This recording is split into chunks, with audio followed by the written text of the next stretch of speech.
Capítulo 6. Algum tempo se passou até eu ficar sabendo da história de meus amigos.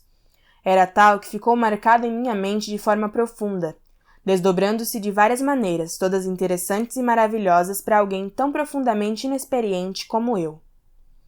O nome do velho era Delecey. Descendia de uma boa família na França, onde havia vivido abastado por muitos anos, respeitado por seus superiores e amado por seus iguais. Seu filho fora criado para servir a seu país. E Ágata se encontrava no nível de damas da maior distinção. Alguns meses antes da minha chegada, viviam numa grande e luxuosa cidade chamada Paris, cercados por amigos e de posses de todos os prazeres que a virtude, o refinamento de intelecto ou o gosto, acompanhado de uma fortuna moderada, podiam proporcionar. O pai de Safie fora a causa da ruína deles. Era um mercador turco e havia habitado Paris por muitos anos, quando, por alguma razão que não conseguia entender, desagradou o governo. Foi pego e jogado na prisão no mesmo dia em que Safie chegara de Constantinopla para se juntar a ele. Ele foi julgado e condenado à morte. A injustiça de sua sentença era muito flagrante. Toda Paris ficou indignada. E considerou-se que sua religião e riqueza, mais do que o crime alegado contra ele, haviam sido a causa da condenação. Félix comparecera por acaso ao julgamento. Quando viu a decisão da corte, seu horror e indignação foram incontroláveis. Naquele momento, fez um voto solene de libertá-lo e procurou meios para isso. Após muitas tentativas infrutíferas de ter acesso à prisão, encontrou uma janela fortemente gradeada numa parte não vigiada do prédio, que iluminava o calabouço do infeliz maometano. Nota de rodapé 47. Sinônimo de muçulmano, seguidor dos ensinamentos do profeta Maomé, que revelou a palavra de Alá. Fim da nota de rodapé. Que iluminava o calabouço do infeliz maometano, o qual, preso em correntes, aguardava desesperado a execução da bárbara sentença. À noite, Félix foi até a grade e revelou ao prisioneiro suas intenções em seu favor. O turco, impressionado e satisfeito, esforçou-se para conquistar seu libertador, com promessas de recompensa e riqueza. Félix rejeitou as ofertas com desprezo. Ainda assim, quando viu a adorável Safie, que tinha permissão de visitar o pai e que por gestos expressou sua gratidão efusiva, o jovem não pôde deixar de pensar consigo mesmo que o preso possuía um tesouro que iria recompensar totalmente o esforço que ele fazia e o perigo que corria. O turco rapidamente percebeu a impressão que a filha causara no coração de Félix e empenhou-se em conseguir apoio dele, prometendo-lhe a mão da jovem em casamento, tão logo ele fosse levado a um lugar seguro.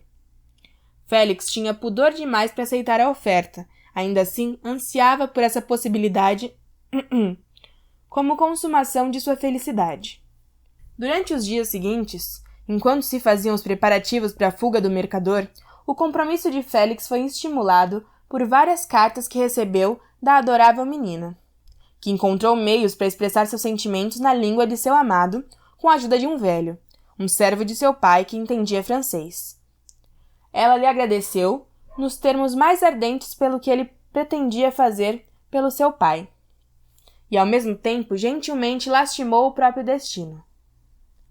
Tenho cópias dessas cartas, porque encontrei meios durante minha residência no casebre de obter os implementos para escrever, e as cartas estavam frequentemente nas mãos de Félix ou de Ágata.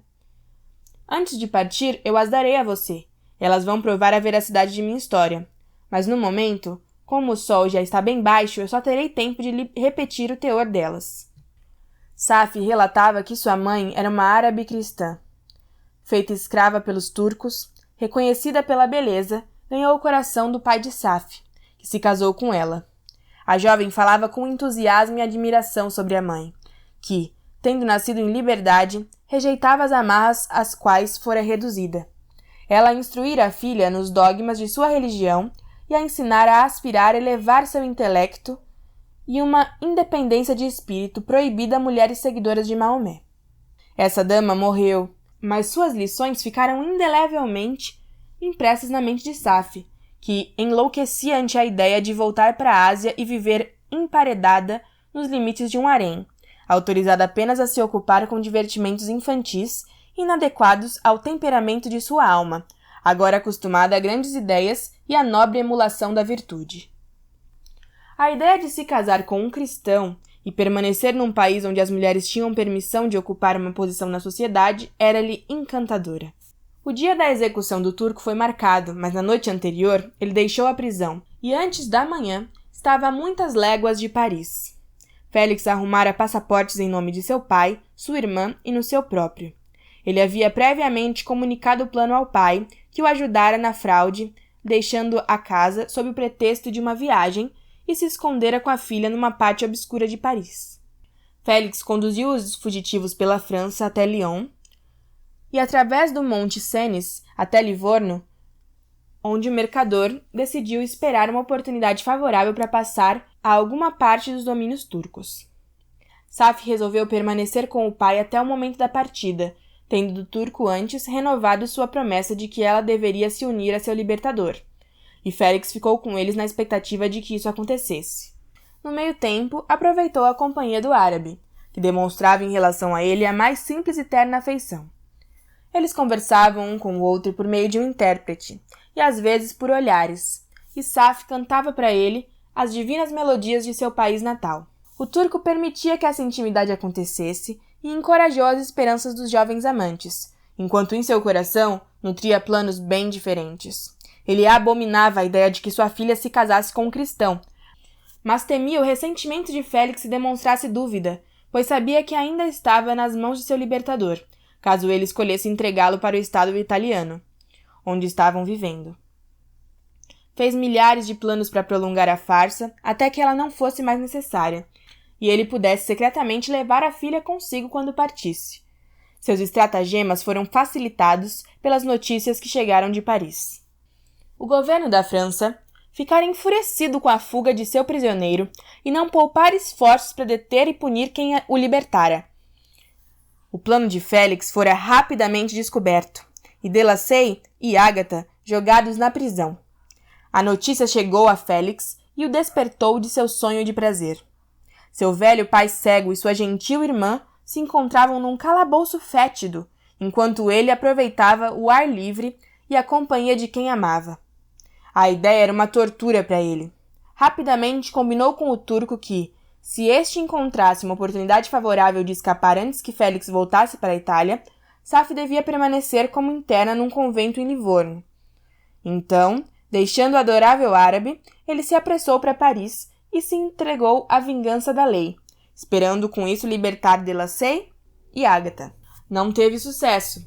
Eles permaneceram confinados por 5 meses até o julgamento acontecer. A sentença os privou de sua fortuna e os condenou a um exílio perpétuo de sua terra natal. Encontraram abrigo no chalé miserável da Alemanha, onde eu os descobri. Félix logo soube que o pérfido turco, por quem ele e sua família suportavam tamanha opressão, ao descobrir que seu libertador estava reduzido à pobreza e à ruína, traíra os bons sentimentos e a honra e deixara a Itália com sua filha, mandando a Félix uma insultosa ninharia de dinheiro para ajudá-lo, como ele disse, em algum plano de sustento futuro. Esses eram os acontecimentos que atacavam o coração de Félix e faziam dele, quando o vi pela primeira vez, o mais infeliz de sua família. Ele poderia ter suportado a pobreza, e ainda que esse peso tenha sido a recompensa por sua virtude, orgulhava-se dela. Mas a ingratidão do turco e a perda de sua amada Safy eram infortúnios mais amargos e irreparáveis. A chegada da árabe agora trazia nova vida à sua alma. Quando chegou a Livorno a notícia de que Félix estava privado de sua riqueza e posto, o mercador mandou a filha esquecer o amado e se preparar para voltar à sua terra natal. Isso foi um ultraje para a natureza generosa de Safy. Ela tentou repreender o pai, mas irritado, ele a deixou, reiterando sua ordem tirânica. Alguns dias depois, o turco entrou nos aposentos da filha e disse, apressado, que tinha motivos para acreditar que sua estada em Livorno havia sido revelada e que ele poderia ser entregue ao governo francês em breve. Assim, havia comprado uma embarcação para levá-lo a Constantinopla, para onde deveria navegar em poucas horas. Ele pretendia deixar a filha sob os cuidados de um servo de confiança, que seguiria com ela e a maior parte de seus bens, que ainda não havia chegado a Livorno. Quando se viu sozinha, Safy resolveu pensar num plano para resolver esse apuro. Residir na Turquia era uma abominação para ela. Sua religião e sentimentos eram avessos a isso. Por alguns papéis de seu pai, nos quais conseguira colocar as mãos, soube do exílio de seu amado e descobriu o nome do lugar onde ele então residia. Hesitou por um tempo, mas finalmente se decidiu. Levando consigo algumas de suas joias e uma soma em dinheiro, deixou a Itália com uma criada, uma nativa de Livorno, que entendia a linguagem comum da Turquia, e partiu para a Alemanha. Chegou em segurança a uma vila, a cerca de 20 léguas do chalé de Delacey, quando sua criada ficou perigosamente doente. Cuidou dela com o mais dedicado afeto, mas a pobre menina morreu, e a árabe ficou sozinha, sem conhecer a língua do país e completamente ignorante dos costumes do mundo. Porém, caiu em boas mãos. A italiana havia mencionado o nome do lugar para onde rumavam, e após sua morte, a mulher da casa que as abrigara cuidou para que Safi chegasse em segurança ao chalé de seu amado.